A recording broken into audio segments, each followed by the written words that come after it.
बिस्मिल्लाहिर्रहमानिर्रहीम। शुरू अल्लाह के नाम से जो बड़ा मेहरबान नहायत रहम करने वाला है।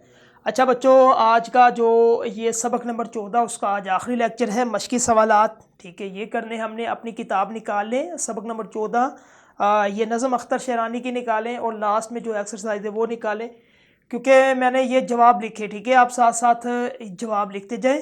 पहला सवाल है, उसका जवाब कि शायर इस नज़्म में अपने वतन से आने वाले नवादरे मुसाफिर से मुखातिब है। ठीक है, ये पहले का जवाब है।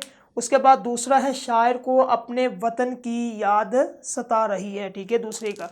तीसरे का है, शायर परदेश में भटक रहा है इसलिए आवारा गुर्बत कहा। आवारा गुर्बत परदेसी को कहते हैं जो वतन से दूर कहीं किसी भी जगह पे जाता है। ठीक है।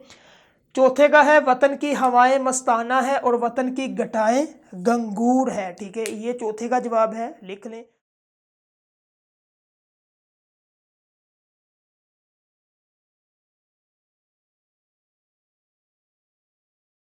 उसके बाद दूसरा है, दुरुस्त जवाब की निशानदही करनी है आपने। ठीक है, दुरुस्त जवाब आपका जो कसीरुल इंतखाबी सवाल है हिस्सा मारूजी का, उसमें ये सवाल आता है पेपर में। पहला ही जो पेपर होता है जो है मारूजी, उसमें तो ये आप निशान लगा लें। ये जवाब मैंने लिखे हुए। सबसे पहले का लगाए निशान अख्तर शेरानी। ठीक है। दूसरे का है वतन की, दूसरे पे वतन की। और तीसरे का है तलमी। चौथा है मुरक्कब अज़ाफ़ी। पांचवा मस्ताना वार। छठा महताब और सातवां घनेरे। ठीक है।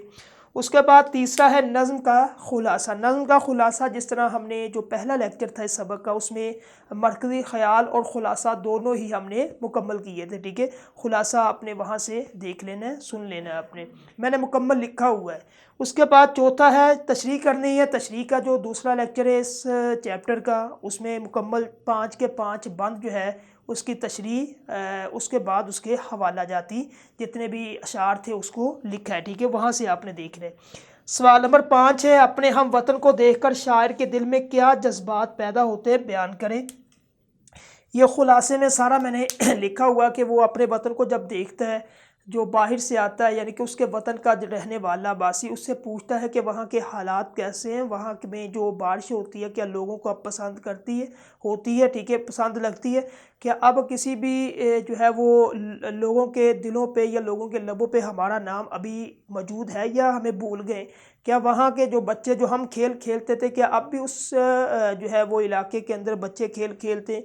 क्या अब भी लोग जो है वो शाम को बैठते हैं, बातें करते या सो जाते। क्या अब वहाँ भी लोग दरिया के किनारे में घूमने के लिए जाते हैं या नहीं जाते। क्या लोग दरिया के ऊपर अपना अक्स, अपना चेहरा देखते हैं या नहीं देखते। ये सारी बातें जो है ना इस खुलासे के अंदर मैंने बयान की है, आपने इसको पढ़ लेना है।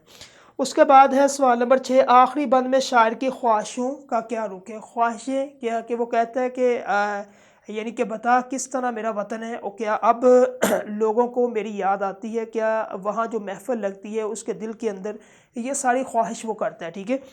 उसके बाद 7वां सवाल है कि अल्फाज के मुतरादिफ़ात। ठीक है, अल्फाज के मुतरादिफ़ात ये लिखे। लफ्ज़ मुतरादिफ़ होता है एक लफ्ज़ का हम माना यानी कि दूसरा।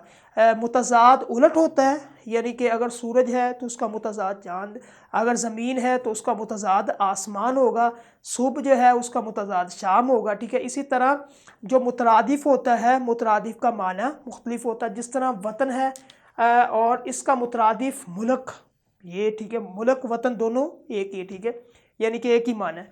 गंगूर, गंगूर का मतलब है यानी कि गनी, गनी गंगूर एक ही है। गुरबत, गुरबत को मुफलिसी भी कहते हैं। ठीक है। उसके बाद फिरदौस, फिरदौस को जन्नत भी कहते हैं। इसका और भी मुतरादिफ ये बहिश्त।